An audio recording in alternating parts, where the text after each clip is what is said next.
Hello, everybody. Davey Stallo here, coming at you with Rocky Mountain rankings after 2 weeks. Hope you're doing well. I'm doing good. It's springtime here in the Rockies, though sometimes you wouldn't think it that way. Went to this past Thursday. Went to go get lunch. I had to go to the bank first, and on the way to the bank, well, as soon as I walked outside the shop, it was snowing. Closer I got to the bank, it snowed harder. And the funny part, you're probably going, well, what's so strange about that? Well, yeah, it's springtime for one. Number two, the sun was shining. I mean, it was bright sun shining, and it was a blizzard. So go figure. We just keep getting more and more snow in those mountains. In fact, I went up to Ogden Valley today, and 2/3 of the way up Ogden Canyon, I'm running into 3 to 4 foot snow drifts on the side of the road, and the river is running high. I mean, there was a couple of spots where it was right next to the road, and it was probably maybe a foot and a half from hitting the top.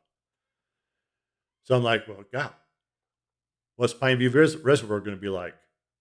Get up there, it's not close to being full. I mean, it's probably maybe 2/3 full, which is probably a good thing because with it still snowing this late in the season, I'm sorry, I got a kind of a headache going on here, so bear with me. Yeah. But with it still snowing this late in the season, I mean, once we hit higher temperatures, we've hit 70s a few times, but mostly 50s and 60s, a lot of 40s. But once we hit the higher temperatures, it's going to come down, and those reservoirs are going to fill up. I don't know what Kazi's like. That's a reservoir further up, further east from Pine View, but it empties into Pine View. And Pine View empties into the Great Salt Lake, which comes down the river just maybe a mile away from where I'm sitting right now. Luckily, I'm at the high ground here, highest point of Plain City. I'm not bragging either. So anyway, shall we get into this? Enough of the weather today. If you hadn't guessed, we're going to be ranking the albums or the album covers of Deep Purple. The Great Deep Purple started by Chris Curtis in 1967. Original version was Roundabout, where players would get off and on, band members. Of course, it didn't work out that way. He left the project and it became Deep Purple. Original members Rod Evans, John Lord, Nick Simper, Richie Blackmore, and Ian Pace, who is still with the band, the only original member still with the band today. He just keeps going, doesn't he? But yeah, it's funny part about it is if you really think about it, look at the history of Deep Purple. The roundabout conception really kind of came about a little bit with band members have come and gone, got off, got back on. You had Ian Gillan getting off and on a couple of times. Um, Roger Glover, other band members going, leaving. Of course, not 100% Chris Curtis's vision, but it's kind of worked out a little bit in that aspect. So, but anyway, today, like I said, we're going to be ranking the album covers, 21 albums, starting with my least favorite, working up to my favorite. Just because it's my least favorite, I just mean I totally loathe it, but I just think they could have done better. And starting out with is an album that came out, well, it'll be 10 years come Wednesday, the 26th, April 26th, released April 26th, 2013. And that is Now What?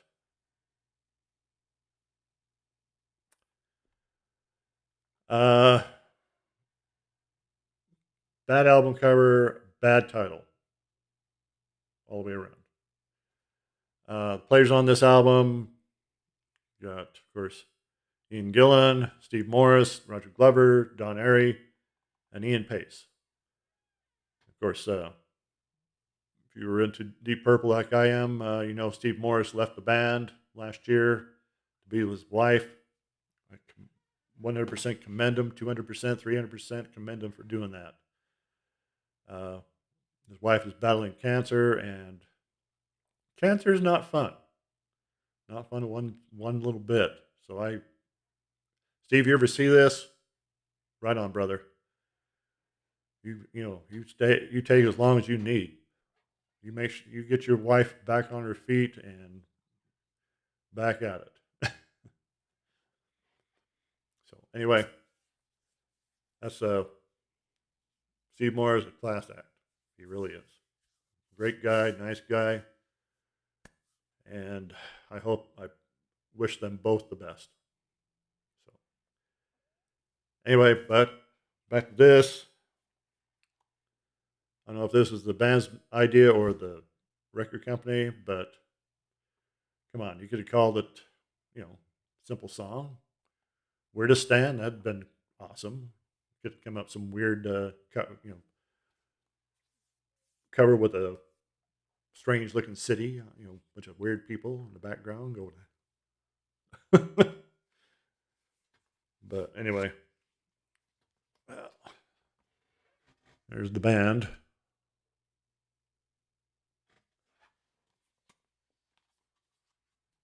Hard to believe that this is already 10 years old. Where's time go? Right? But anyway, that's my number 21. Let's go on to number 20. Number 20. Not number 22, number 20. Okay. For number 20, we're going all the way back in history. Back to the beginning. Back to when it all started, right after Chris Curtis left and things turned to Deep Purple. The debut, Shades of Deep Purple. Ooh. There's the band as they were back then. John Lord in the middle there. Rod Evans, Nick Semper, Richie Blackmore, and Ian Pace. There's the back. This is a remaster that I bought along with the first three. Right there at the bottom right here. Long play, 33 1/3 RPMs. I don't think you'd want to try to play this disc at that RPM. Anyway, a lot of neat information in here. The little booklet, comes with the story about the band and the making of this album. But the cover, no. Again, sometimes I don't mind covers with band members on it, but I don't know. It just looks like they're getting ready for a funeral. Sorry, guys, but it does. And the title, yeah, it's okay, but I don't know. Just not a very good cover, but and a lot of people don't like the first three albums. I really enjoy the first three albums. Can't remember what my ranking of this one was, but anyway, that's my number 20 album cover by Deep Purple. Actually, that was released July 17th, 1968. Like I said, where's the time gone? So anyway, on to number 19.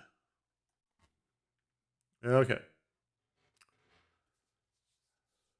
Now, would you believe there was a time when there was no Deep Purple on Earth? Yeah, that's true. I believe from 1978, 77, 78 to maybe even further than that, maybe 1970, 77. There was Deep Purple did not exist. Uh, they basically call it quits after their Come Taste the Band album and tour. And people thought there's no way they'd get back together. Well, oddly enough, in 1984 they did. Mark II lineup of Ian Gillan, Ritchie Blackmore, John Lord, Ian Pace, and Roger Glover. They got back together and did this little album, Perfect Strangers.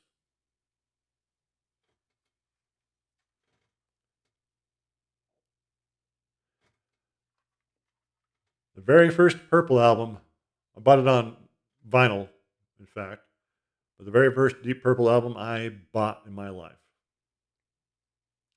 Love this album. Cover, not so much. Again, boring, bland. Yeah, you got the D with the P in the middle of it. Kind of cool, I suppose. But no, you could have come up with something better. Again, I smelled record company. I might be wrong though.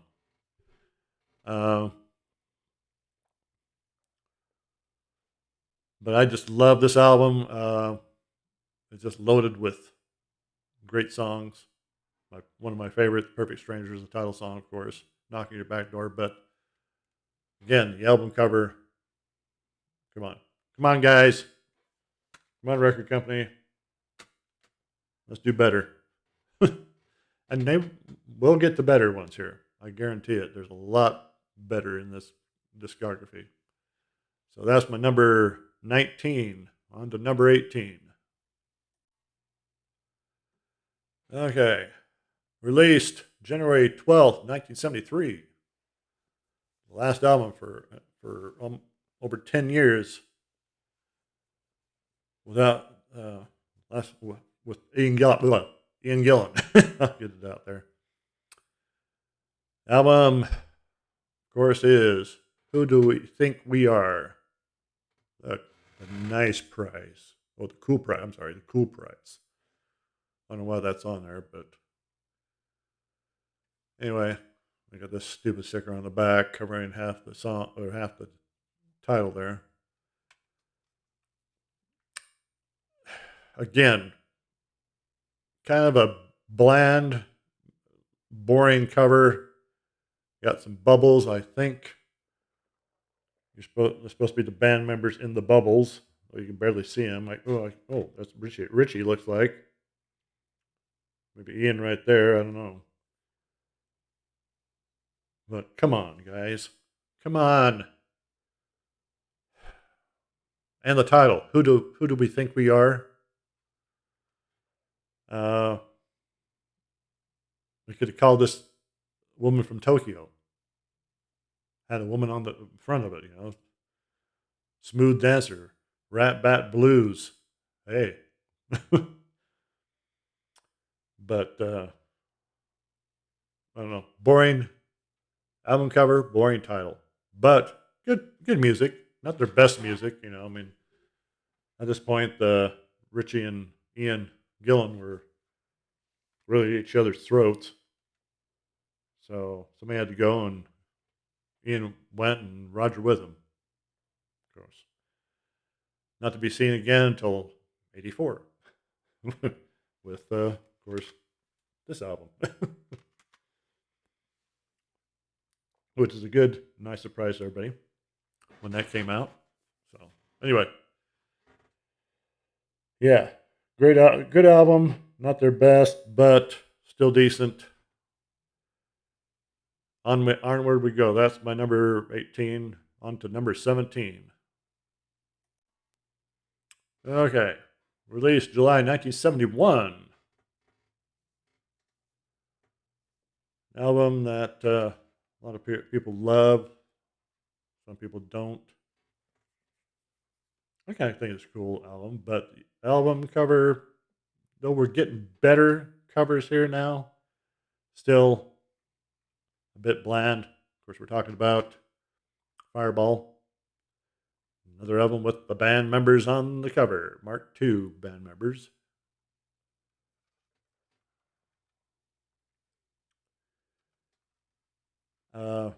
Great music on this one.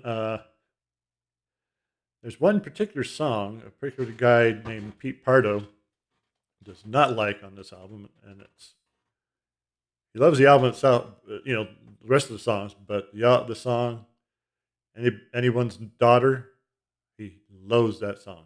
He said so on his channel. I kind of like the song. I mean, sure, it's different, kind of a country flavored song, country western flavored, but it's kind of, I think it's kind of fun, cute, cool little song. Uh, Ian's storytelling, just top notch. But I like that song. But like I said, we're getting better covers here, but still, we could have done it without the band and the Fireball there. So anyway, okay, that's my number 17. On to number 16. Okay. Now, I was saying earlier when I was doing Perfect Strangers, how that was the return of Deep Purple from a long hiatus. A period that a lot of people think that Deep Purple would not return. I said the band, I think the band disbanded in 1977. I was wrong. It disbanded in 76. So apologies there. This album released November 7th, 1975. The only one to feature Tommy Bolin. And the last one that featured David Coverdale and Glenn Hughes, as well as Tommy Bolin. Come taste the band. Now, I've read where the title, I mean, the cover is not too bad, but the title, Come Taste the Band, a lot of people take that the wrong way. Sorry, we don't want to taste the band. Sorry, we don't. Not a couple of ugly rock and rollers. I'm sorry, but they are ugly. I like them as people, but I'm sorry. No insult meant intended there, but this, no. I'm sorry, but it just could have been something better.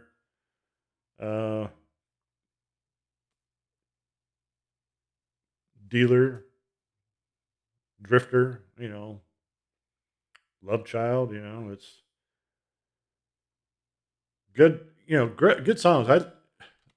The more I listen to this album, the more I like it. I'm not a particular big fan of the Mark III era, but like I said, the more I listen to these albums, the more I like them. But the cover, no, I'm sorry. If it wasn't for the ones that preceded it, this would probably be my dead last. And the title, sorry. Don't want to taste the band. I want to hear the band's music. I don't want to taste. No. Okay. Onward we go. Onward to taste something else. Maybe I got some cookies over here. Maybe I'll taste those later, but not a band. Sorry. Okay, that's my number 16. On to number 15. Alrighty. This album, released October 23rd, 1990, is the only one with this vocalist, Jolyn Turner. Period where Ian Gillan, once again, had a falling out with Richie and left the band. Roundabout in its ugly mode there. Album, of course, we're talking about is Slaves and Masters. Not a bad album cover, but you got these two hands over a crystal ball, and you got the DP logo in there. When I first saw this cover, I saw that DP, and I was like, "What the hell is that? Some kind of weird ocean creature or something?" Kind of gives me the creeps. Of course, there's the band on the back. You can see them there.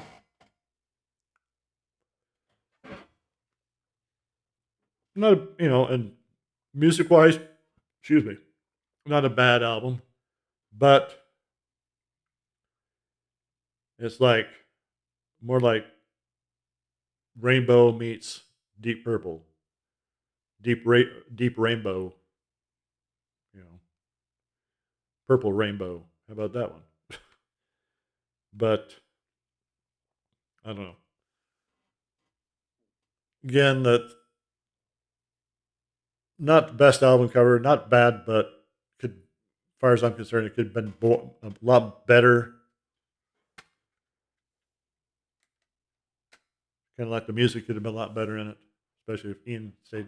Nothing against Jolyn Turner. I like Jolyn Turner, but it just, with him coming in, it was Deep Purple Rainbow. So, deep, deep something. They were deep doo-doo with that one, with a lot of people. So, okay. Onward we go. Okay, whoop. Almost pulled the cord out of my microphone here. Testing 1, 2. Hope you can still hear me. Still connected. Anyway, released at February 17th, 1996. Very good album, though, again, the cover leaves a lot to be desired. Talking about perpendicular. Yes. I guess it's supposed to be like a match or something, or maybe a street light. I have no idea. The title, with the band's name down there.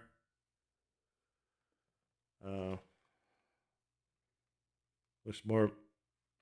You can barely see the P on deep. So it's like D Purple. D Purple. Hi, I'm D Purple. How ya doing? Yeah. No, sorry. Very bland, very boring. Band's name there, just D Purple. But the music is good. I believe. Let's see.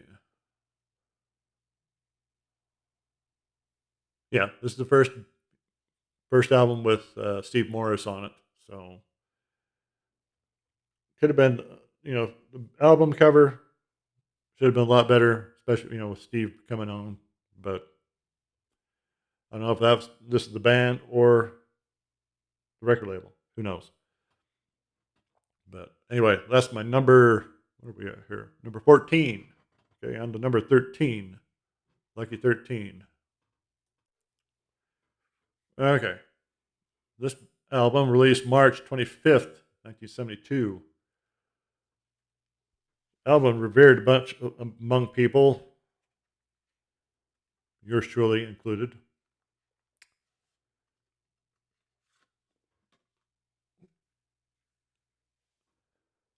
Album that got one of my favorite songs on it, one of my all-time favorite Deep Purple songs.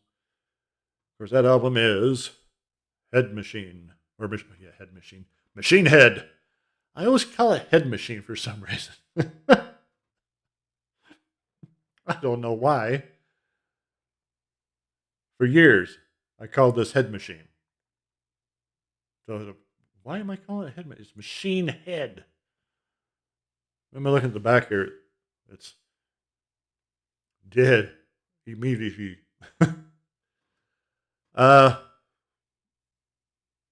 People call it like iconic album cover. I call it a bunch of blurry people, band members, with kind of a cool logo and on the top there. This is their anniversary edition. It had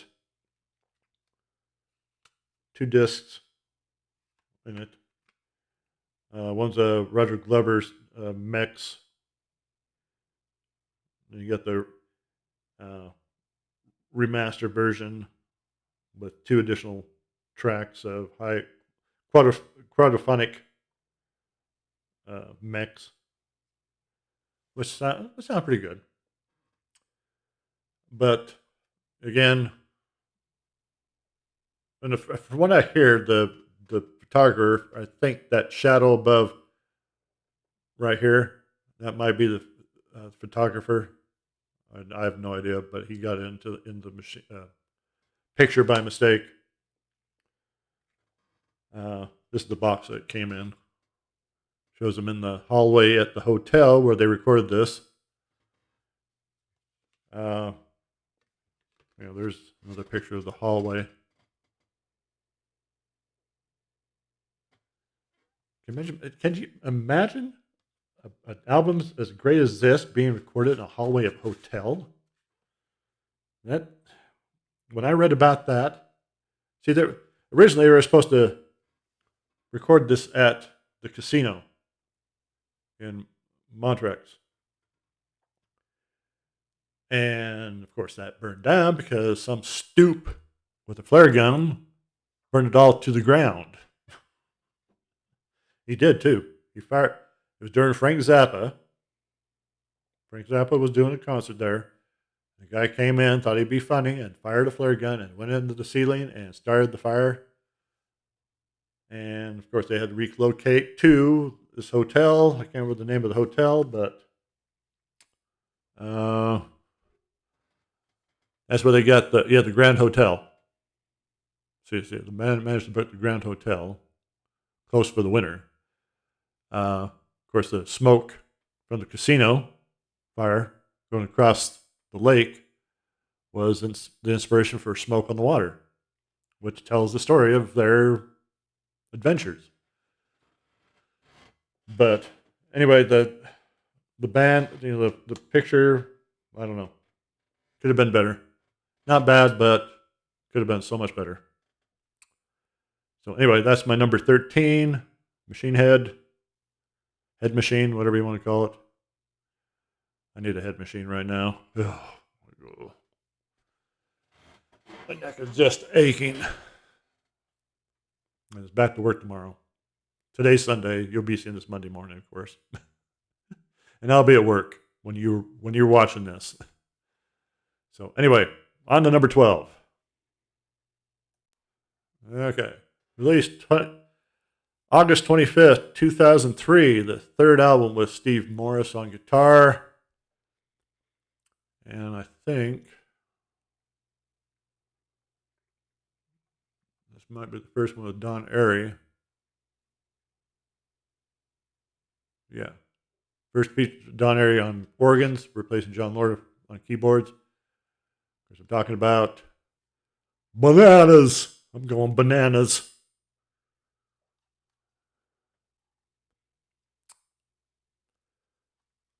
A lot of people don't care for this album. Uh, I think it's pretty cool. Got some of my favorite songs: "House of Pain," "Razzle Dazzle," "Haunted." I love "Haunted," but the cover okay, but a couple guys sitting on some bananas. Uh, I don't know. Kind of works, Of course, title of the song "Bananas," so I don't know. Maybe it'd been better if you had some guy going bananas. I'm going bananas. But anyway, that's my take. That's my number 12. Bananas. On to number 11. What's going to be 11? Who knows? We'll find out. Stay tuned. Okay. Released January 16th, 1987. The second album I bought from of Deep Purple. And their second album out after their Mark II's reformation. That is House of Blue Light. Yeah. House of Blue Light. The door with blue colored smoke or mist coming out of it. Ooh. Uh, Back cover's not much better. Fantastic songs on here. Some of my favorites. Bad Attitude, Mad Dog. Sometimes I think of Mad Frog. Call of the Wild. But again, kind of boring album cover. I don't know. Maybe it's just me. Of course, this would be the last one with Ian Gillan again, and for at least one album. He'd leave, him and Richie. I just don't understand what the animosity is between Richie Blackmore and Ian Gillan. I have listened to interviews and them saying they don't like each other, but they never really come out and say why. At least I've never heard it. So, but anyway, that's for another time. But that's my number 12 or my number 11, House of Blue Light. Okay. This album released April 7th, 2017. I said 1917. Oh, yes. Over 100 years old. Infinite. Kind of a cool cover. Though, again, not one of my favorites. But it works.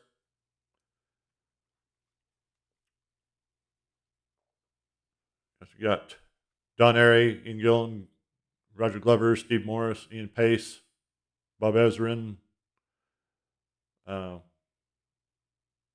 co-wrote songs on here. And, of course, you got a cover of Roadhouse Blues. Roadhouse Blues is one of those songs that I really don't care for. I know it's written by the Doors, and I like the Doors, but I do not like Roadhouse Blues. A band like Deep Purple doing a cover of that, just, I don't know. Rest of the album, rest of the songs on here, great. Cover's good. We're getting better, though quite not the best. But anyway, that's my number 10. We're in the top 10 here.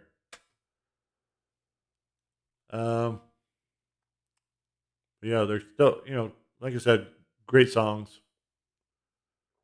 Bloodsucker, remaster that. Let's see, where am I here?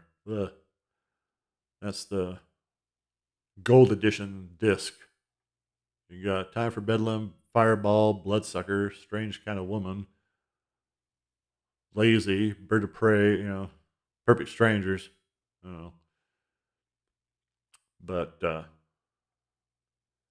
one thing I really don't care for is the use of profanity in their music. Uh,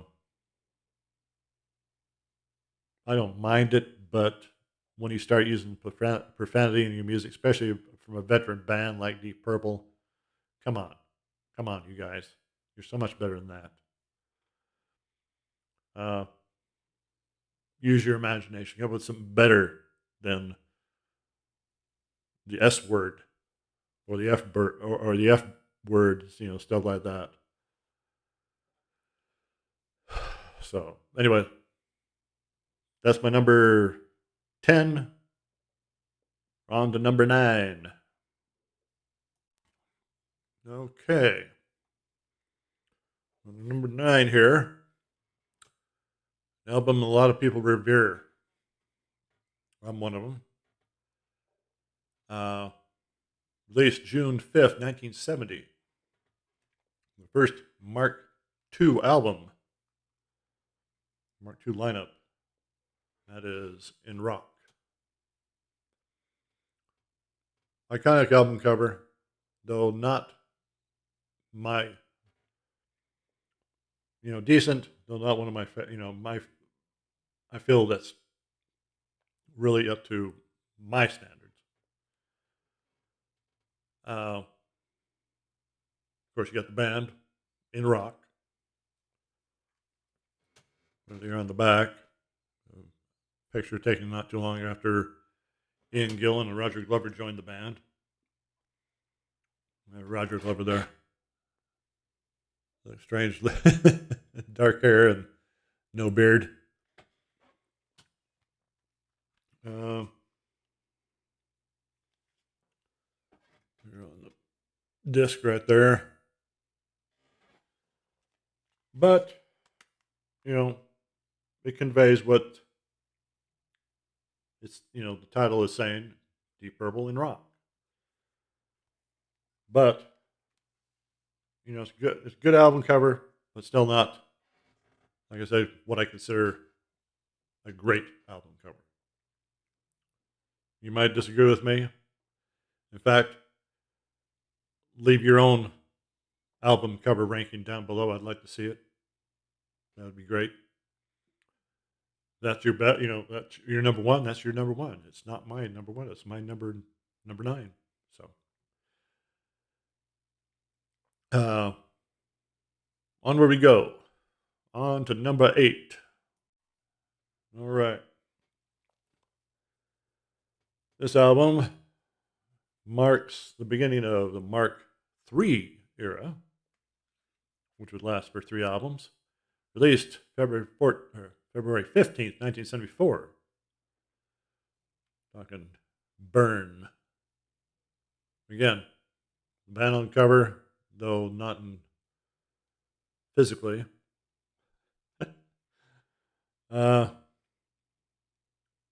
Candles.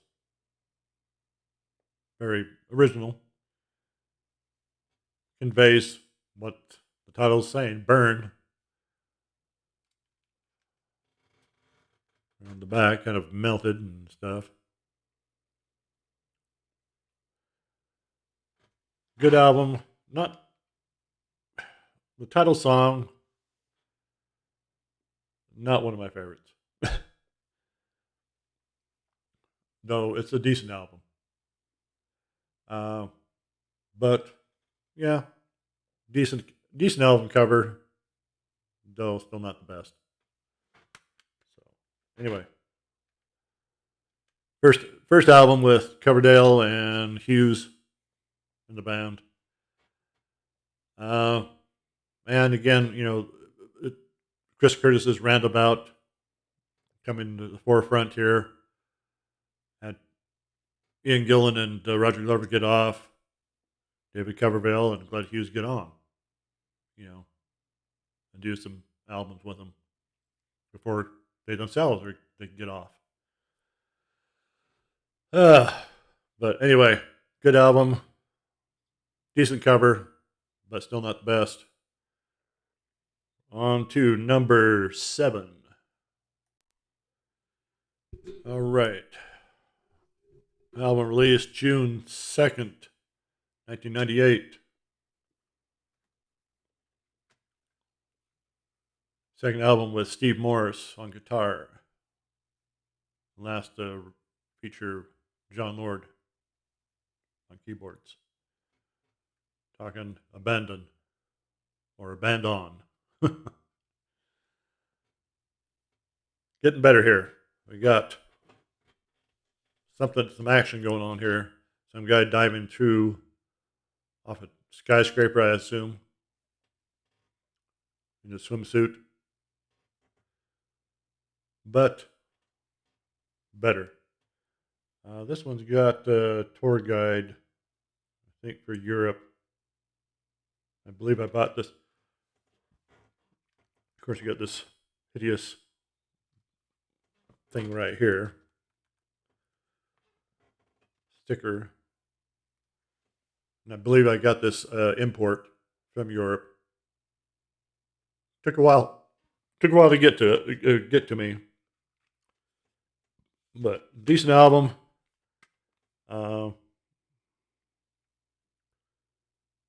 Not one of my favorites, but still a decent album.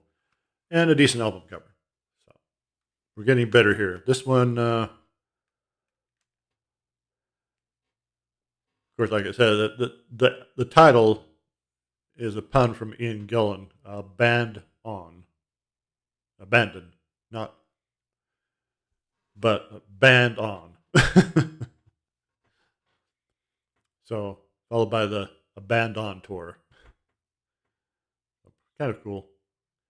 So, anyway, that's my number 7. On to number 6. Okay, on this one, we're getting deep. Very deep. Very deep we are. Released October 24th, 2005. Talking about the rapture of the deep. Woo-ha. This one's I kind of like. It's still not the best, but it's really cool because you got. Let me take this out here. You got this cover, or you can do this.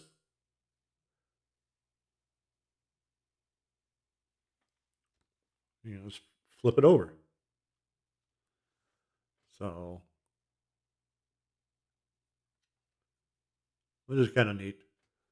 I thought it was kind of cool. I don't know if there's any pictures of the dam in here. Oh, there's this.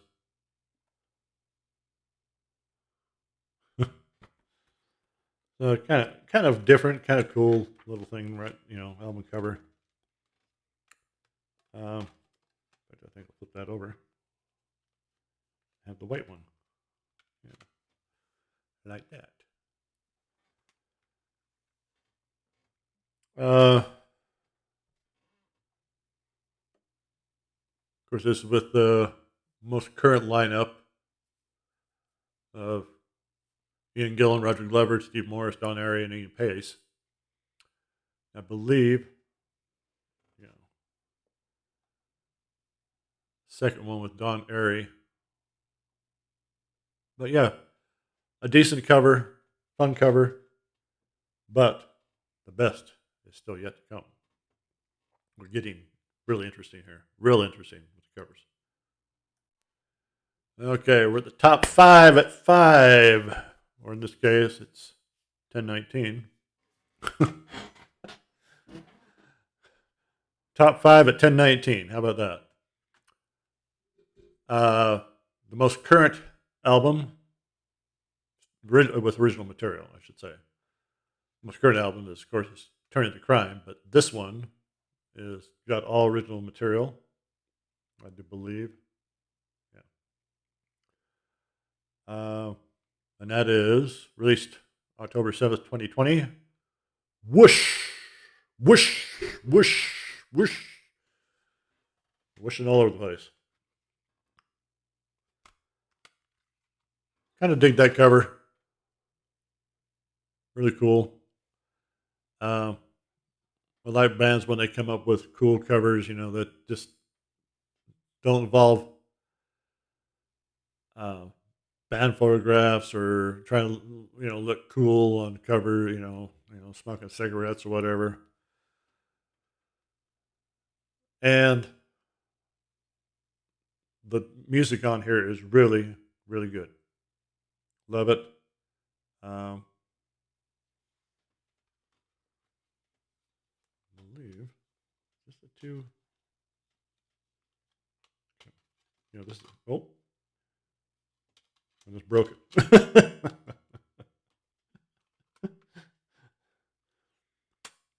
You got two acts, Act 1 and Act 2 on the music. Uh,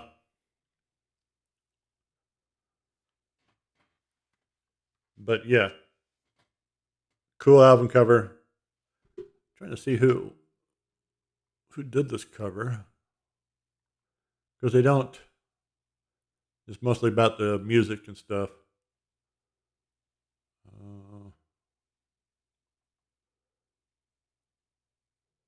Tried to see what. Let's see. Oh, also it includes the instrumental and the address, which was the opening track for the first album, which I thought was kind of cool.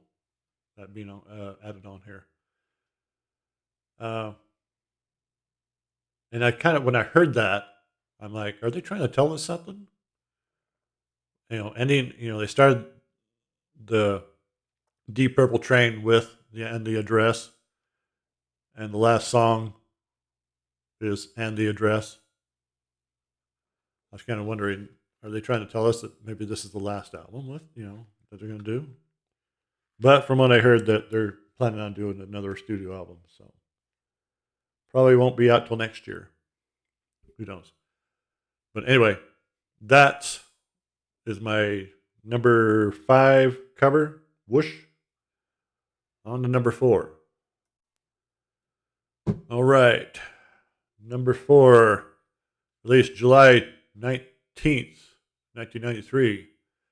Ian Gillan returns to stay for a long, long time. Hopefully, till the band decides to call it quits. Talking about And the Battle Rages On.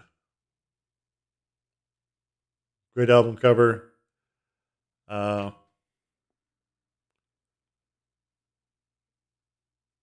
Richie Blackmore, from what I've read and heard, does not like this album. He said that Ian Gillan ruined the sound.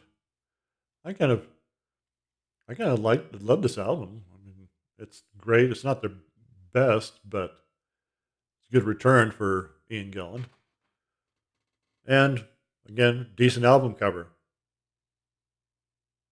So, and the top 5 here was really tough, trying to figure out which one I wanted which one to go where, what was going to be my number 1. So that's my number 4. The Battle Rages On.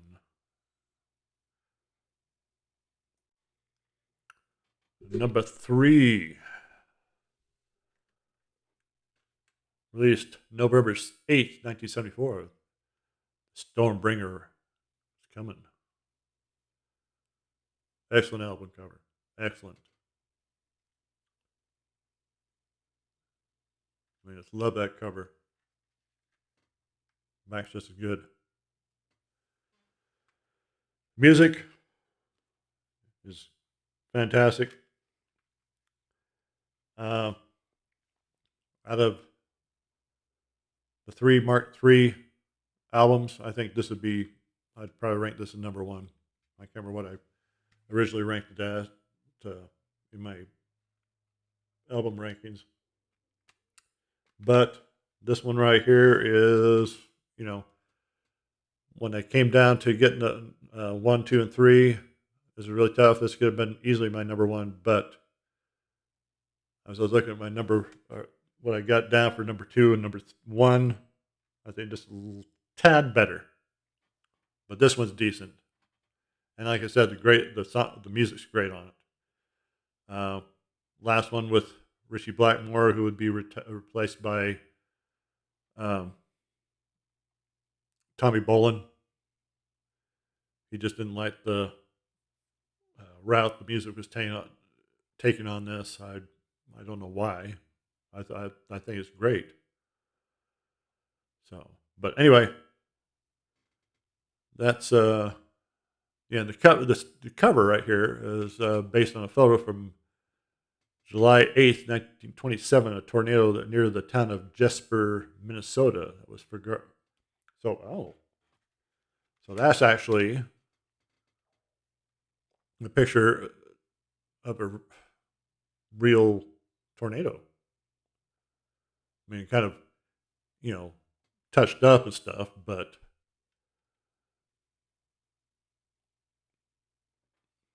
I was thinking maybe it was taken from the Wizard of Oz, but that's the real deal. So anyway,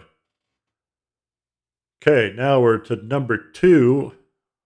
What's going to be number 2? If you're a Deep Purple fan, you know what is coming, but you don't know which one's going to be number 1, number 2, and number 2. So here we go. Okay, number 2. Like I said, this is really tough. Either one of these could switch, especially with number 3, Stormbringer. But this is how I decided to go with. Released June 21st, 1969. We're talking self-titled, or as a lot of people call it, Deep Purple 3. That album cover, is awesome. It was just awesome. I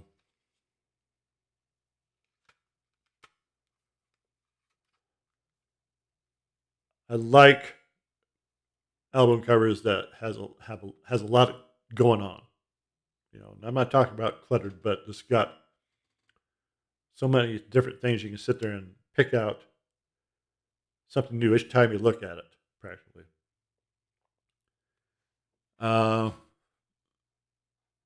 I know this album cover. Let's see.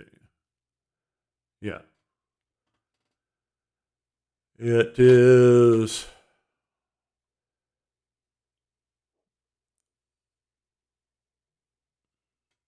illustration from Hieronymus Bosch. If I'm mispronouncing that, apologies. It's a painting of the Garden of Earthly Delights. Yeah, I remember. And of course, the label ran into difficulty using it because Mastro di Pardo owned the painting, which was incorrectly perceived in the U.S. as being anti-religious. Featuring immoral scenes. Yeah, and there's a lot of immoral scenes going on here. So, but let's see here.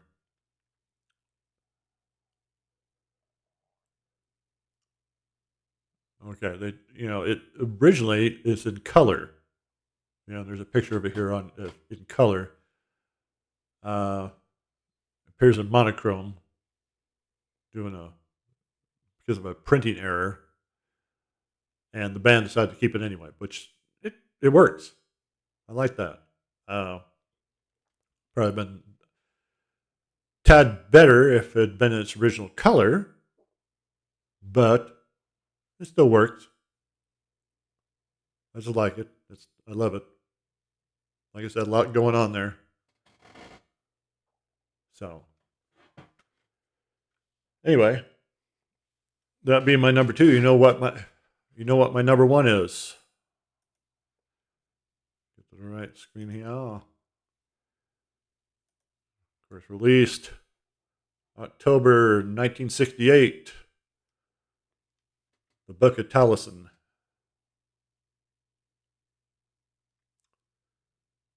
I just, it's quite possible if this had been in color, this might have been my number one.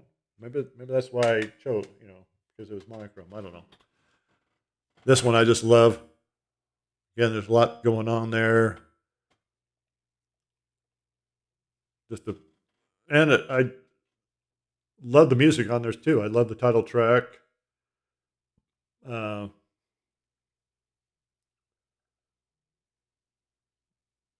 or well, not so much the title track, but listen, learn, read on, which is the title, the Book of Taliesin. Kentucky Woman, The Shield, just an all around good album. Of course, not their best. A lot of people don't like I said, a lot of people don't like the first three albums, but I do. And so I just love that cover. That's my number one. Take it or leave it. That's what the cover art here says.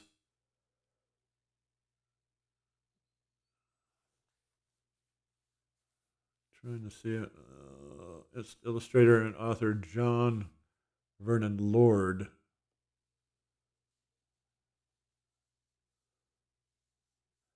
We can tell this is the only record cover John Vernon Lord ever designed. Okay. So John Vernon Lord designed this album cover. So very interesting. So anyway, that's my number one. I'm sticking with it. So there you have it. The album covers ranked from worst to best. And if you are not familiar with Deep Purple's music, go check it out. Like I said, the album covers, good or bad, the music is just fantastic. I love Deep Purple. Why it took so long for them to get into Rock and Roll Hall of Fame is beyond me, because somebody said, well, I think some music executive said, well, we're not allowing people who have only one or two hits in, and those hits being somebody else's music, come on, man, it's been around this long, and you're keeping them out of Rock and Roll Hall of Fame because they don't fit your narrative. Whatever. So anyway, do a little recap here. Number one cover, Deep Purple, Book of Taliesin. Number two, Deep Purple or Deep Purple 3. Number 3, Stormbringer. Number 4, Battle Rages On. Number 5, Whoosh. Number 6, Rapture of the Deep. Number 7, Abandon. Number 8, Burn. Number 9, In the Rock. Number 10, Infinite. Number 11, House of Blue Light. Number 12, Bananas. Number 13, Machine Head. Hey, I got it right that time.